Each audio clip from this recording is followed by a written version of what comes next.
Hey, Justin Campbell, Ruoff Mortgage. I wanted to address a statement that I hear quite a bit starting talking to first-time home buyers. And it really is they want to know or have no idea even where to start.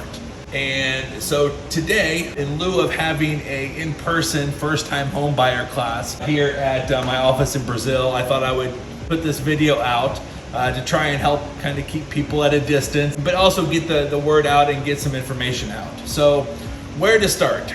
Well, first, you're watching this video, so that's a great start. Secondly, we need to get some idea, or you need to get some idea of what is on your credit report. Where do you stand in terms of credit? You can do that through a variety of methods. I'm not a huge fan of Credit Karma, but it is something that we can use. It's a resource, and it will get us in the ballpark of what we're looking for in terms of credit.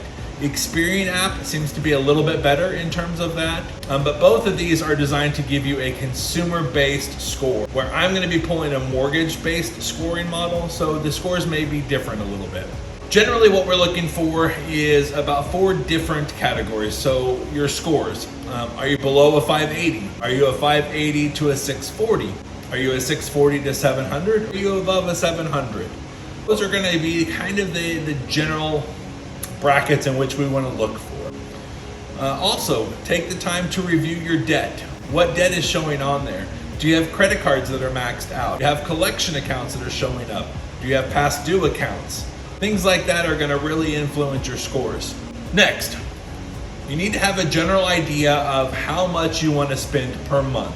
I'm not talking about on an actual how much you want to spend in terms of your level of purchase price, but how much do you want to spend per month? What makes you feel comfortable? Do you want to spend $600? Do you want to spend $1,000? Do you want to spend $2,000? What makes you feel comfortable when we talk about how much you want to spend per month on your housing payment?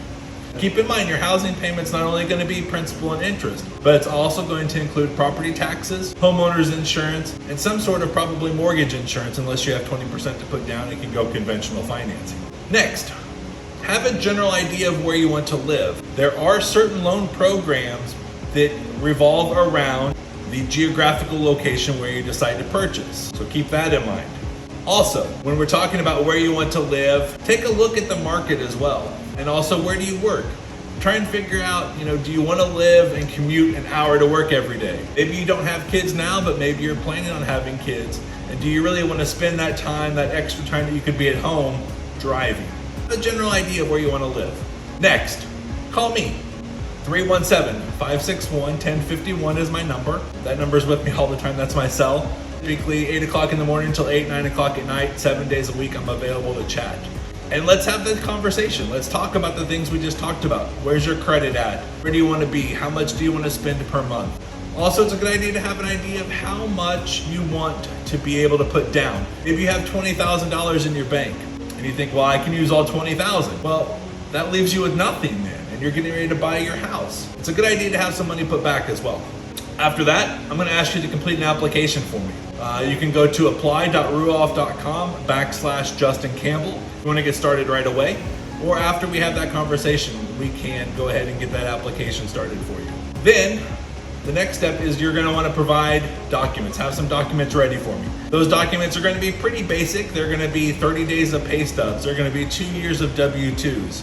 I may also ask you to grab your final pay stub of the previous year if you get overtime or commissions or bonuses. We want to make sure that we count every piece of income that we possibly can. If you're on Social Security, or if you have disability, or if you have child support, obviously those are additional documents that we'll need as well. And also 60 days of bank statements, just to get some idea. Obviously bank accounts are going to fluctuate, but it's going to give us some idea of how much money you have in the bank.